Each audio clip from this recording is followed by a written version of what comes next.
नमस्कार, आप सभी का स्वागत है मैनिफेस्ट विद दीप चैनल पर। अगर ये वीडियो आपको अच्छा लगे तो इसे लाइक जरूर कर देना और ऐसे ही रोचक वीडियोस देखते रहने के लिए इस चैनल को सब्सक्राइब जरूर करिएगा। दोस्तों, महाभारत विश्व के सबसे बड़े महाग्रंथों में से एक है। भारतवर्ष के समाज और रीति रिवाजों पर इसका गहरा प्रभाव है। बहुत कम ही भारतीय ऐसे हैं जिन्होंने महाभारत की कहानी सुनी या पढ़ी नहीं होगी, लेकिन इस विशाल महाग्रंथ में कई कहानियां ऐसे भी हैं जिनको बहुत कम ही लोग जानते हैं। आज की हमारी ब्लॉग ऐसी ही एक कहानी पर आधारित है। हमारी आज की कहानी जजाति को लेकर है। तो आइए बिना और वक्त जाया किए हम सीधे कहानी की तरफ जाते हैं। कहानी की शुरुआत शर्मिष्ठा और देवयानी को लेकर होती है। शर्मिष्ठा और देवयानी अच्छी दोस्त थी। शर्मिष्ठा थी असुर राज विषप्रभा की बेटी और देवयानी थी असुर गुरु शुक्राचार्य की कन्या। तो एक दिन ऐसा हुआ कि दोनों दोस्त एक साथ तालाब में नहाने गए। नहाने के बाद गलती से देवयानी ने शर्मिष्ठा के कपड़े पहन लिए। इससे शर्मिष्ठा बहुत गुस्सा हुई। गुस्से में आकर उसने देवयानी से कहा, तू चोर है और तेरे पिता शुक्राचार्य भिखारी है जो राजा की दया पर जीते हैं। और ऐसा कहते हुए उसने देवयानी को कुएं में धक्का दे दिया और वहां से चली गई। शर्मिष्ठा के चले जाने के बाद वहां से चंद्रवंशी राजा ययाति गुजर रहे थे। देवयानी की चीखें सुनकर उन्होंने देवयानी को कुएं से निकाला। कुएं से निकलते वक्त राजा ने देवयानी का हाथ पकड़ा था और गांधर्व मत में इसे विवाह माना जाता था। इस बात पर जब देवयानी ने राजा को ये स्मरण दिलाया तो राजा ने भी देवयानी को अपने पत्नी के रूप में स्वीकार कर लिया। शुक्राचार्य ने इस शादी में अपना सम्मति दे दिया, पर उसके पहले और एक घटना बाकी है। देवयानी शर्मिष्ठा के द्वारा किए गए अपमान को भुला नहीं पाई थी। उसने अपने पिता शुक्राचार्य से सारी बातें कह दी और कहा कि जब तक आप इसका कोई हल नहीं निकालते तब तक मैं अन्न जल त्याग कर दूंगी। शुक्राचार्य ने विषप्रभा से कहा कि अगर आप मेरी शर्त नहीं मानेंगे तो मैं आपके लिए कोई भी यज्ञ नहीं करूंगा।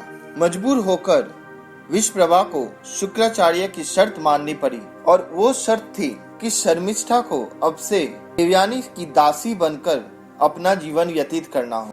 फिर जब ययाति से देवयानी की शादी हुई तो वो शर्मिष्ठा को भी अपने साथ दासी के रूप में वहां ले गई। फिर एक दिन ययाति की नजर शर्मिष्ठा में पड़ी और उनके बीच पल भर में प्यार हो गया।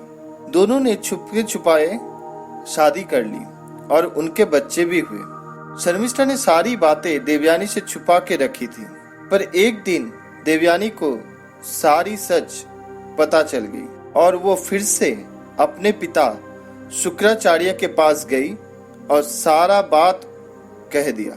सब सुनकर शुक्राचार्य ने अपने तपोबल से ययाति को बुरा और अक्षम होने का श्राप दे दिया, पर इस श्राप से किसी को कोई फायदा नहीं होने वाला था और सबसे ज्यादा क्षति इसी श्राप से देवयानी को ही होता। सब लोगों ने जब शुक्राचार्य के पास जाके ये बोला तो उन्होंने कहा कि मैं दिया हुआ श्राप तो वापस नहीं ले सकता, पर ऐसा कर सकता हूँ कि अगर ययाति के बदले कोई और ये श्राप भुगत ले तो ययाति इस श्राप के प्रभाव से मुक्त हो जाएगा। ययाति अपनी इस याचना को लेकर पहले यदु के पास गए, पर यदु ने उनका श्राप लेने से मना कर दिया। फिर ययाति अपने छोटे बेटे पुरु के पास गए और पुरु ने खुशी खुशी उनका श्राप स्वीकार कर लिया।